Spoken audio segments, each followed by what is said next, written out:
함께 봉독하신 말씀 누가복음 1장 18절에서 25절 말씀 중심에서 말을 못한 사가랴라는 제목으로 본문의 말씀 중심에서 함께 은혜를 나누길 원합니다. 지난주에는 천사의 고지란 말은 알려준다, 전해준다 이런 말이죠. 세례 요한이 태어날 것을 고지해 줬고 뿐만 아니라 핵심적인 고지의 내용은 구세주가 오실 것이다 라는 것. 그래서 세례 요한은 조금 앞서 올 뿐인데 지금 세례 요한은 하나의 먼저 앞에 가는 자로서 소개할 뿐이고 실제적으로 본 주인공은 예수 그리스도 구세주가 오실 것에 대해서 가브리엘 천사가 먼저 요한의 출생에 대해서부터 알려주셨다라는 것을 볼 수가 있죠. 사람이 태어나는 것에 대해서 혹여나 여러분들도 내가 태어나기 전에 우리 어머님이 뭐 이런 꿈을 꾸었다더라, 내가 태어날 걸 미리 알았다더라, 뭐 이런 소식을, 이런 소리를 들어보셨습니까? 뭐 일명 태몽이다 라고 하면서 아들을 낳을지 딸을 낳을지 미리 어쩌면 알아보는 것처럼 그렇게 이야기하는데 다 믿을 건 아닌 것 같아요. 그러니까 하나님이 주시는 대로 또 어쩌면은 고지해 주시는 것을 바라볼 때 우리가 언제 태어나는 것까지도 하나님 이미 다 계획하시고 작정하시고 때가 되어 우리를 이 땅에 태어나게 하셨다라는 것을 생각할 때 사람은 몰랐어도 하나님은 이미 그것을 다 계획하시고 우리에게 그렇게 천사를 보내가지고 계시 안 하셨다 할지라도 하나님은 내가 태어나는 것도 어쩌면은 다 이미 다 아시고 태어나게 하시는 주권자 하나님이시다. 그래 총괄해서 바라볼 때 생사의 주권자 하나님이시다 이렇게 말하고 떠나가서는 생사화복의 주권자 하나님이시다 그렇게 말하죠. 우리의 태어나는 것도 하나님이 주권적으로 이루어 가시고 우리가 죽는 것도 하나님의 주권하에 있습니다. 내가 태어나고 싶어서 내가 죽고 싶어서 태어나고 죽는 것은 결코 아니라는 것. 내 몸, 내 인생, 내가 주인이 아니라 나를 보내신 분이 있고 나를 거두 가실 분이 있으시다라는 것을 우리는 생각해 볼 때 오늘도 우리 살아가는 것도 하나님의 허락하심에 오늘도 유효하게 살아가고 있다라는 것을 생각해 볼 때 나를 위하는 삶이 아니라 나를 이 땅에 보내신 그분, 즉 하나님의 목적을 이루어드리는 그런 삶으로 우리가 살아드려야 되지, 자신이 어떤 세상의 목적과 목표를 달성하기 위해서 내가 인생을 건다, 이거는 너무 인간적입니다. 그 이전에 정말로 내 인생을 통해서 하나님이 보내신 뜻이 계시고 목적이 계시다. 그래서 우리는 아무렇게 살다 가버리면 되지, 그런 것이 아니라 나는 목적 있는 인생이다. 나는 무엇인가 하나님의 큰 뜻을 품고 이 땅에 태어났다. 그쵸?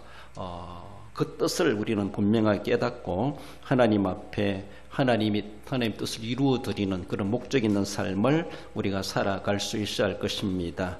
오늘은 어쩌면 말을 못한 사가랴인데 여러분들 기적이란 말이 뭡니까? 기적이란 말은 사전적으로 보면 상식을 벗어난 기이하고도 놀라운 일이다 이렇게 말해요.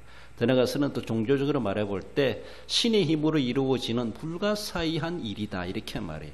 도저히 이해할 수 없는, 보통 사람이 이해할 수 없는 불가사의한 일, 그걸 기적이다 그렇게 말합니다. 그리고 우리는 성경상이나 또 일상 속에서 하나님 기적 일어나게 하시옵소서 하는데 그 기적이라는 말은 좀 긍정적이죠. 긍정적인데 오늘 본문에서 사가랴가 말을 그렇게 잘하던 제사장이 말을 못하게 되어서 이건 기적이 아니에요. 말 못하는 건, 말 잘하는 사람이 말 못하게 돼서 쉬운 말로 죄송해요, 언어 장애가 있어요. 옛날 말로 벙어리. 이것도 기적인가? 부정적으로 바라볼 때 그것도 기적입니다. 부정적인 의미지만은, 그쵸? 어쩌면 신의 힘에 의하여서 불가사의한 일이 벌어졌어요. 이것 하나의 부정적인 개념이지만은 하나의 기적이기도 하다. 하나님이 그 입을 닫으시게 하셨다는 것이죠. 어떻게 보면 그래서 우리의 혀를 통해서 소리를 말하고 말을 하게 하시는 주권자도 하나님이시다고 말할 수 있어요. 그러니까 우리 혀를 가지고 입을 가지고 이렇게 소리 나온다고 막 떠들고 막 오만 소리 다 하고 이거는 입을 만드신 하나님의 뜻에 맞는가 우리는 생각해 봐야 돼요. 그러니까 앞에서도 우리를 출생케 하시는 주권자가 하나님이신 것처럼 우리의 입을 열어서 말하게 하실 수 있는 분 하나님이시고, 안 되면 사가랴처럼 말 닫아라 하면서 입 닫아라 하면서 입을 닫게도 하실 수 있는 주권자는 하나님이시다는 것이죠. 그러니까 내 입 가지고 내가 말하는데 누가 뭐래 라고 말할지 모르지만은 그러다간 하나님이 너도 말 좀 닫아봐라 이러면 하나님 딱 닫아주실 수 있어. 그러니까 나로 하여금 입을 열어 말하게 하시는 분도 하나님이시다 생각할 때 우리에게 자유의지가 있다고 하시면은 자기 마음대로 손짓 발짓 말 소리 나온다고 그것도 말이라고 막 하면은 안 되지 않겠는가라는 것을 생각해 봅니다. 말을 못한 사가랴라는 제해 주시는 말씀 먼저는 그에게 믿음을 주시기 위해서 말을 못하게 하셨다라는 의미를 가질 수가 있습니다. 20절에 보라 이 일이 되는 날까지 내가 말 못하는 자가 되어 너희 말을 못하리니 이는 내가 내 말을 믿지 아니함이거니와 때가 이르면 내 말이 이루어지리라 하더라. 그렇습니다. 여기서 나오지 않았지만은 때가 이루어지고 그리고 너는 그때에 말문을 열 것이다. 이런 말도 포함될 수 있었죠. 그렇습니다. 지금은 내가 믿지 아니하기 때문에 믿지 아니함으로 너는 말 못하는 자가 되리라. 이것이 사전적 의미처럼 신이 행하시는 불가사의한 일로 벌어지게 되었다라는 것을 볼 때 그것도 하나의 기적 중의 기적이다 이렇게 말을 할 수가 있습니다. 사가랴는 가브리엘 천사가 고지해 주는 것을 아들을 낳을 것이다. 너희 아내가 엘리사벳이. 그러나 18절에 내가 이것을 어떻게 알리요? 내가 늙고 아내도 나이가 많으니이다. 이때 사가랴의 나이가 얼마나 됐을까요? 구약적 개념으로 생각해 볼 때 꼬집어 제사장은 아니지만 레위인들이 하나님의 성전에서 섬길 수 있는 시무 나이가 있어요. 그걸 창조해 볼 때에 한번 볼까요? 민수기 4장 3절에 보면은 곧 30세 이상으로 50세까지 해막 일을 하기 위하여 그 역사에 참가할 만한 모든 자를 계수하라. 레위인들을 일반 60만 대군의 계수에 넣지 아니하고 별도로 계수하겠습니다. 그래서 태어난 지 한 달부터 해가지고 전체 레위인들이 몇 명인가 계수되지만은 또 20세 이상이 몇 명인가, 25세 이상이 몇 명인가, 30세 이상이 몇 명인가 이렇게 해가지고 실제로 해막에서 시무할 수 있는 나이는 30세부터 50세다 이렇게 봅니다. 그래서 20세나 25세부터도 있기도 한데 그 사람들은 약 5년 동안 겸서생으로 그렇게 사전에 앞으로 시무할 일을 두고 그렇게 5년 넘게 그렇게 연습하는 그런 기간을 두어서 25세부터 계수한 때도 있기도 했습니다만은 공식적으로 바라볼 때는 30세에서 50세 그래서 약 20년간 해막에서 실제적으로 봉사할 수 있는 레위인들의 연령이 구분되었다. 그래서 그 인원이 몇 명인가 계수해 보라라는 것이죠. 이스라엘 백성의 출애굽한 백성의 60만 대군은 싸움에 나갈 만한 장정수라 그러잖아요. 그러니까 그렇잖아요. 그것도 보면은 적어도 20세에서 한 50세 정도가 되지 않겠는가 이렇게 볼 수가 있는데 아무튼 레위인들은 30세에서 만땅해봤자 50세라고 볼 때에 어쩌면은 사가랴 나이가 거의 50에 가까우지 않았겠는가 그렇게 추정해 봅니다. 민수기 8장 25절에 보면 읽어봅시다. 50세로부터는 그 일을 쉬어 봉사하지 아니할 것이나 그의 형제와 함께 해막에서 돕는 직무를 지킬 것이요 일하지 아니할 것이라. 너는 레위인의 직무에 대하여 이같이 할지니라. 무슨 말인가 하면은 이제 50세가 돼가지고 시무 은퇴한다는 것이죠. 시무 은퇴했다고 해서 레위인의 역할이 끝난 것은 결코 아니라는 것이죠. 봉사하지 아니할 것이나 그의 형제와 함께 해막에 돕는 직무를 지킬 것이요. 실제적으로 모든 일을 들어서 하는 사람은 30세에서 50세의 나이라면은 50세 이상 된 연로하신 분들에 대해서는 그렇게 힘든 육체적인 노동일이란 그런 것보다는 함께 협력하는 그런 일로서 은퇴해서도 계속해서 어쩌면 생명 끊어지는 그날까지 섬기도록 그렇게 해왔던 것을 볼 수가 있죠. 제사장들은 좀 대제사장은 다르도 대제사장은 종신직이다 이렇게 말할 수가 있죠. 그래서 지금 그래 제사장들도 실제로 30세에서 50세 정도로 직무할 수 있는 해막에 직접 들어가서 섬길 수 있는 그런 연령이 아니겠나. 넓게 보면 레위인들이 연령이 그러했던 것처럼 제사장들도 더 엄중한 일이기 때문에 연세 들어가지고 조금 정신이라든가 육체에 연약해서 실수할 수 있기 때문에서라도 50세 정도로 제한한 것은 아니겠는가 그렇게 봅니다. 레위인들의 일보다 제사장 일이 더 세미하고 더 두려운 일이죠. 그래서 50세 이상이 회막에 들어가서 섬기는 것을 제한하지 않았겠는가 싶기도 하고, 대제사장은 우리가 볼 때 종신직인데 죽을 때까지 대제사장의 직무를 가지고 있는 것을 볼 수가 있죠.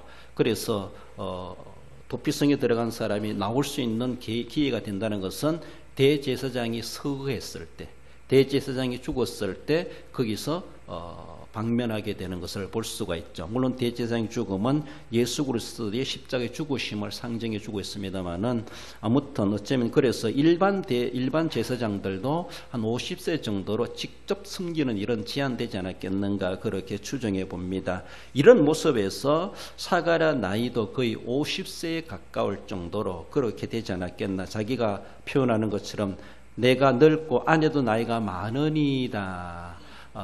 아내도 엘리사벳도 거의 그 정도의 나이가 되지 않았겠는가 이렇게 추정해 볼 수가 있습니다.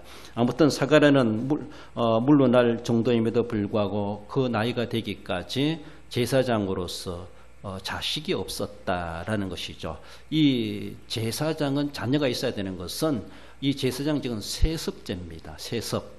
레위인들이 제사장 될 수 있는 것이 아니고 아론의 후손 계보들을 이어가면서 제사장이 세습으로 이어가는 겁니다. 그래서 레위인은 그저 성전 봉사일입니다. 레위 지파인이죠. 레위 지파 속에 아론을 통해서 4명이 아들이 있었는데 2명은 죽고 2명 남았잖아요. 그 2명을 통해서 혈통적으로 계승해가지고 그래서 세습적인 모습에서 제사장이 돼야 되는데, 자기도 제사장인데 아들이 없다.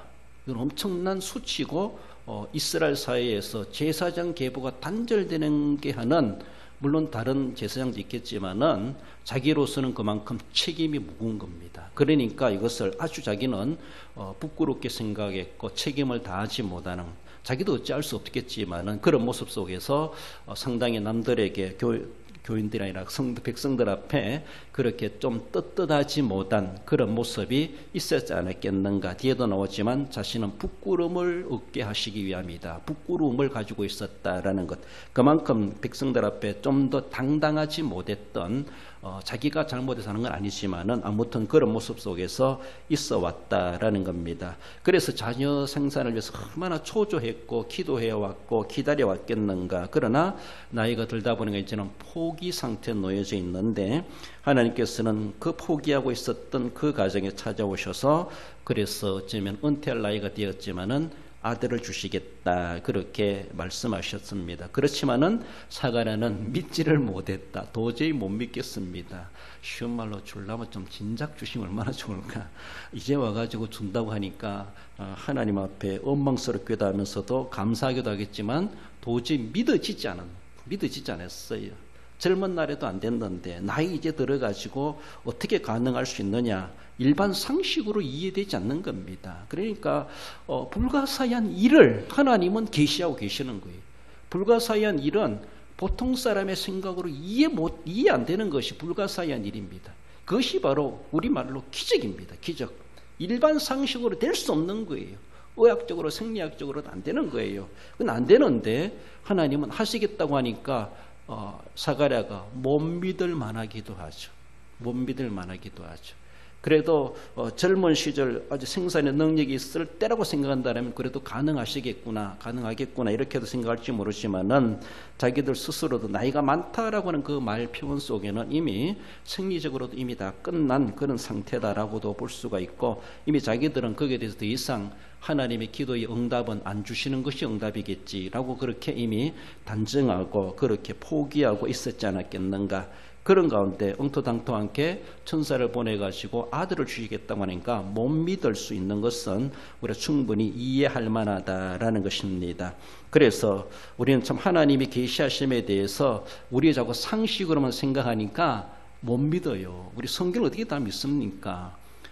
누구 말대로 용비어천가 다음으로 거짓말로 기록된 책이라고 말하는데, 거짓말같이 보입니다. 상식으로 이야기하면 도저히 못 믿을 이야기죠. 어떻게 그래 성령이 잉태되고 성령으로 잉태되어 아들을 낳을 수가 있습니까? 죽은 자가 어떻게 부활할 수가 있습니까? 사람이 물 위로 어떻게 걸어갈 수가 있습니까? 죽은 자를 어떻게 살릴 수가 있습니까? 다 꾸미는 이야기 같고 신화 같은 이야기 같고 동화 속에 나오는 소설 속에 나오는 이야기 같고 못 믿는 것이죠. 그저 우리의 상식으로 생각하면은 불가사의한 일을 이해가 못하는 거예요. 이해 안 되는 거예요. 세상에서도 인간들이 만드는 그런 건물이라든가 피라미드라 이런 것도 우리가 못 믿지 않습니까? 불가사의하다. 도저히 설명이 안 된다. 학문적으로도 우리가 어떤 세상의 지식으로도 이런 일이 어떻게 생겼는지 도저히 설명할 길이 없다. 그러니까 불가사의한 사건들을 세계에서도 그렇게 우리가 알려지고 있는 것을 볼 수가 있어요. 세상에 사람들이 하는 것도 불가사의한 일이라요. 있는데 하나님의 수준은 그 이상이죠. 우리가 하나님이 하시는 것에 대해서 어떻게 하늘이 땅보다 높은 같이 우리의 생각이 아무리 고차원적인 생각한다 할지라도 하나님의 발등상에도 못 올라가요. 우리는 발바닥에도 못 따라가는 거예요. 그 상식을 가지고 하나님이 일을 하는 것에 대해서 이해하려고 하니까 못 믿는 것이죠. 그래 믿어지는 것이 믿음이에요. 믿을 수 있는 것이 믿음이에요. 그러니까 그 믿음 내가 믿는 것이 아니라 하나님의 선물, 하나님이 믿게 하시는 것이죠. 그것이 은혜입니다. 내가 어떻게 거기에 의심이 생기지 않고 믿어지는구나. 믿을 수가 있구나. 믿어진다. 놀라운 은혜죠, 이것이. 그걸 놀라운 은혜로 이런 여길 수 있어야 돼요. 놀라운 일을 하나님은 벌려가시는데 당사자 사가랴는 못 믿겠습니다. 이렇게 나오니까 하나님께서 그러면 너 요한이 태어날 때까지 너는 말문을 닫아라. 막 이렇게까지 그렇게 선언해 주셨던 것을 볼 수 있습니다. 믿을 것을 못 믿으면 불신입니다. 어떻게 예수님만 믿어야 구원받고 예수님만 믿으면 지옥 가나요? 이것도 저것도 믿고 예수도 믿고 다 믿고 그러면은 나도 예수 믿은 것이지 라고 생각할지 모르지만 아니라는 것이죠. 오직 주 예수님만 믿어야 구원의 길이고 중보자요 우리의 구속자요 우리는 구원받을 수 있다는 것이죠. 이것저것 다 믿고 예수님도 믿고 믿었으니까 나도 예수님 믿는 사람이다. 그런 종교다원주의적인 그런 우리 기독교 교리 신앙이 결코 구원론이 아니라는 것이죠. 누가 뭐란다 할지라도 오직 예수님밖에 없다는 것. 다른 것들은 다 헛된 일이고 허무한 일이고 그 끝은 멸망일 수밖에 없어요. 아무리 도를 닦고 선행을 한다 할지라도 그 끝은 지옥일 수밖에 없고 불신일 수밖에 없습니다. 불신죄가 가장 큰 죄고 세상에 있는 모든 사람들이 불신에 빠져가지고 하나님이 하시는 일을 못 믿으니까 결국 하나님의 징벌의 대상이 될 수밖에 없는 인간이라고 하는 것을 성경은 말씀해 줍니다. 그래서 우리를 믿게 하시고자 예수님을 보내셨고 또 믿는 자에게 하나님 구원의 은혜를 약속해 주고 있습니다. 믿음을 위해서 그렇습니다.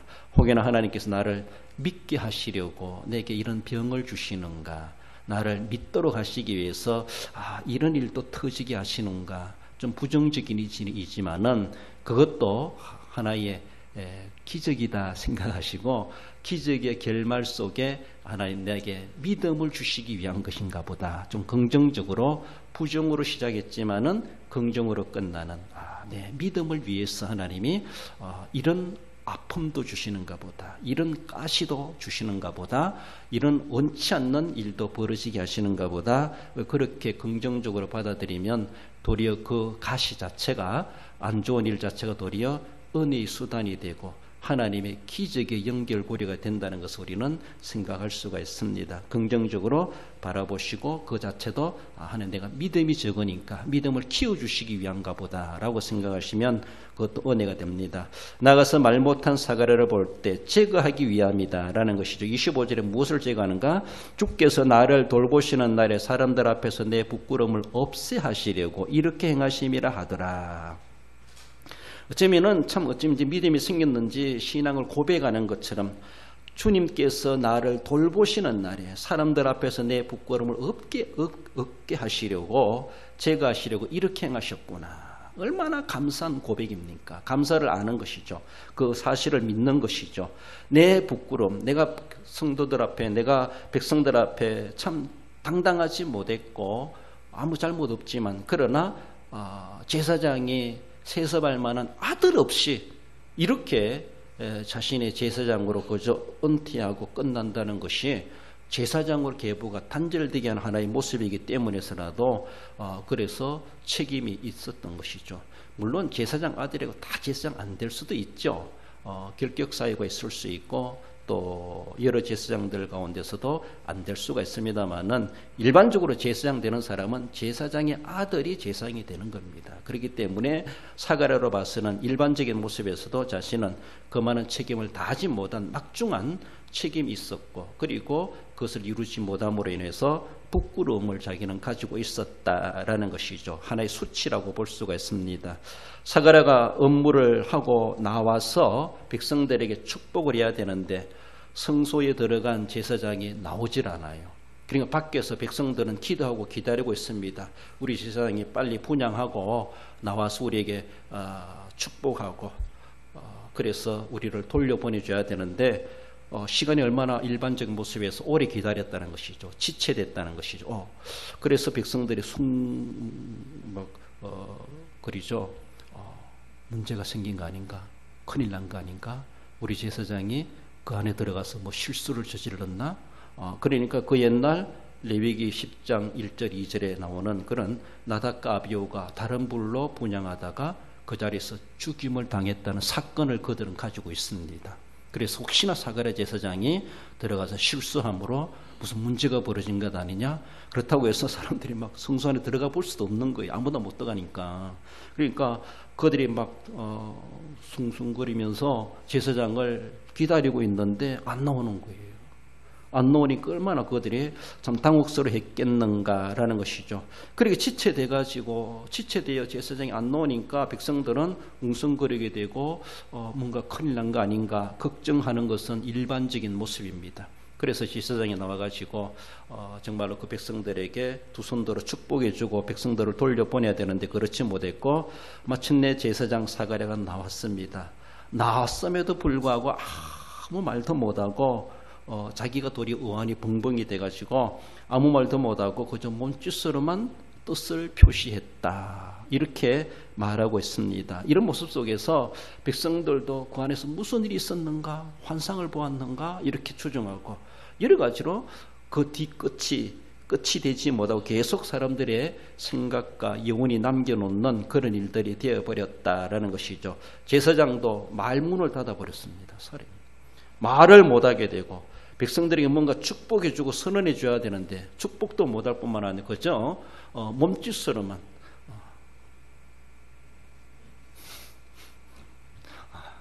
그래서 무슨 말인지 알겠죠? 이제 돌아가세요. 소리 못 나고 뭐 소리 난다 할지라도 이상한 소리 내지 않았겠는가? 그래서 나 아무 일 없으니까 돌아가세요. 막 이렇게 했을 것 같아. 이런 모습 속에서 참 사가랴도 얼마나 답답했겠는가. 하나님의 긍정적인 기적으로 말을 못하게 되었어요. 너는 못 믿으니까 말하지 마라 이렇게 했는 것 같아. 어쩌면 수다보다 침묵이 낫다 이런 말이 있게 돼요. 수다보다 침묵이 낫다. 또 너무 침묵하면은 좀 수다를 떨면 좋겠다 이렇게 하기도 하죠. 거꾸로도 말할 수 있는데 우리는 좀 이제 침묵을 좀 더 긍정적으로 바라볼 때 말이 많으면 실수가 많고 또 뭐라 그럴까요? 너무 없는 말을 만들어내기도 하고 또 거짓말이 섞일 수가 있다 볼 수 있습니다. 잠언 10장 19절에 말이 많으면 허물을 면하기 어려우나 그 입술을 제어하는 자는 지혜가 있느니라. 전도서 5장 3절에서는 말이 많으면 우매한 자의 소리가 나타나느니라. 그렇습니다. 물론 말을 많이 하며 즐겁고 서로가 분위기를 살려주는 것도 필요하기도 한데 그 말 속에 잘못하면은 사람은 두 사람만 모여도 말하게 돼 있어요. 그래서 또 세 사람 이상 모여서 그 모임에 주동적으로 말을 해가는 사람이 있어요. 그렇죠? 말하기 좋은 사람들. 우린 그저 듣는 것이 즐거운데 어떤 사람은 말을 해야 적성이 풀리고 말을 해야 좋아 여기는 사람이 있어요. 그래서 끝없이 말을 하게 돼요. 끝도 없이. 그래서 그냥 그 말하는 것이 그래서 우리 말 들어보면 저 사람 말 다 믿을 수 있나 이렇게 생각까지 드는 거예요. 너무 말을 많이 하다 보니까 너무 잘하는 것 같고 그래서 어느 목사님한테도 반은 뻥이다. 내가 이렇게 말했는데 그 말이 상당히 서운했는가 봐요. 어떻게 보면은 물론 재밌게 하다 보니까 좀 넌센스적인 그런 말도 하기도 하고 또 웃도록 하기 위해서 없는 말도 붙여가기도 하고 조금 달콤한 거짓말도 보태가지고 하니까 더 그 사건이 그 이야기가 더 재미가 있어요. 그렇죠? 사실대로 이야기하면 별로 재미가 없지만은 재미있게 이야기하려 보니까 이 살 저 살 붙이다 보니까 저는 어쩌면은 붙인 살이 더 많아 원래 살보다. 그러다 보니까 잘못하면은 남에 대해서 허물을 이야기하게 되고 사적인 일까지도 드러날 수가 있다. 그런 모습에서 우매자의 소리가 나타나느니라고 말하기도 합니다. 그래서 우리는 수다보다 때로는 침묵이 낫다. 이 말도 한번 기억해 볼 필요가 있습니다. 잠언 이사야 53장 7절에 보면은 우리 주님께서 침묵하신 것을 말씀하죠. 그가 곤욕을 당하여 괴로울 때에도 그의 입을 열지 아니하였으며 마치 도수장으로 끌려가는 어린 양과 털 깎는 자 앞에서 잠잠한 양같이 그의 입을 열지 아니하였도다. 그저 모르쇠로 하는 것이 아니라 주님은 그 고난당하심에 대해서 그들이 무슨 말을 하든지 어떻게 취급하든지 간에 저항하지 아니하고 다 당해주시고 모욕과 멸시천대를 당하시면서도 대꾸하지 아니하고 그저 다 우리를 위해서 다 당해주셨다. 그런 모습입니다. 얼마든지 자기가 자기를 변호할 수 있고 난 안 그랬다라고 말할 수가 있고 난 그렇지 않다라고 말할 수가 있고 큰 소리 칠 수가 있고 막 그래서 도리어 너희들이 불법을 저지르는 자들이다라고 하면서 막 그렇게 대항할 수도 있겠지만은 그들이 불법을 자행하는 거 보면서도 그 불법 속에서도 하나님의 섭리는 있었기 때문에서라도 우리 주님은 아무 말씀하지 아니하시고 어린 양과 같이 틀가릉자 앞에서 잠잠한 양과 같이 입을 열지 아니하셨다. 그래서 말 다 한다고 해서 자기 정의가 다 살아나는 것이 아니라 차라리 침묵하여 고난당하시는 그 자체 속에서 도리 예수님의 그 고난에 나중에는 영광으로 나타났던 것을 우리는 볼 수가 있습니다. 때로는 내가 억울하다 할지라도 하나님은 아시지. 하나님께 맡깁니다. 내가 하는 말보다 하나님이 말씀하시면은 더 효과가 있을 겁니다. 하나님께 맡겨드리고 우리의 진정한 변호사는 성령님이시죠. 변호, 성령이란 말 그죠? 위로자, 건면한다.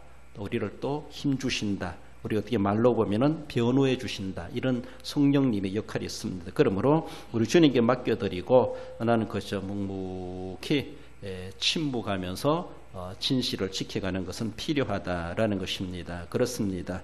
시편 103편 12절에 보면 동이 서에서 먼 것 같이 우리의 죄가를 우리에게서 멀리 옮기셨으며 우리 주님께서 끝까지 십자가를 감당해 가시는 그런 모습 속에서 이러한 우리의 죄가를 우리에게서 멀리 옮기셨다. 무슨 말입니까?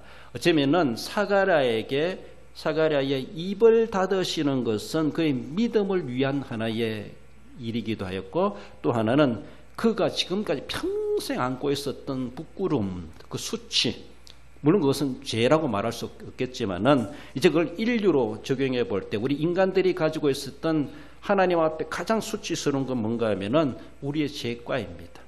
우리 죄 때문에 우리는 당당하지 못합니다.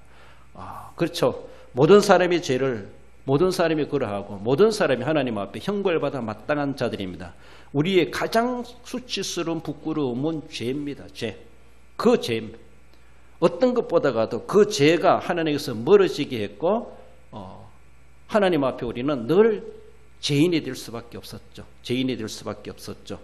그는 그리스도 밖에서 늘 그렇게 취급당한 우리의 모습이죠. 그러나 그리스도 안에 들어왔을 때에 우리의 모든 죄가를 동이 서에서 먼 것처럼 완전히 반대편으로 우리의 부끄러움과 우리의 죄가를 다 멀리 가게 하시고 다 그것을 제거하시는 십자가의 사역을 우리 주님께서 이루어내셨습니다. 그래서 우리는 그리스도 안에서 죄인된 자가 아니라 그리스도 밖에서는 죄인된 자들이고 그렇게 흑암의 근세에 짓눌려 살아가고 그 부끄러움을 안고 함께 하나님의 징벌받아 마땅한 우리의 모습이지만은 하나님께서는 우리의 모든 죄가를 제거하시는 그런 작업을 예수 그리스도로 말미암아 이루어 주셨다라는 겁니다. 사가랴에게는 믿음을 위하고 그리고 그의 지금까지 책임을 다하지 못한 그런 부끄러움, 자신의 수치, 그것을 제거하기 위하여서 말을 못하게 하시는 하나님의 은혜가 있었습니다. 그렇습니다. 우리에게 임한 은혜는 무엇인가?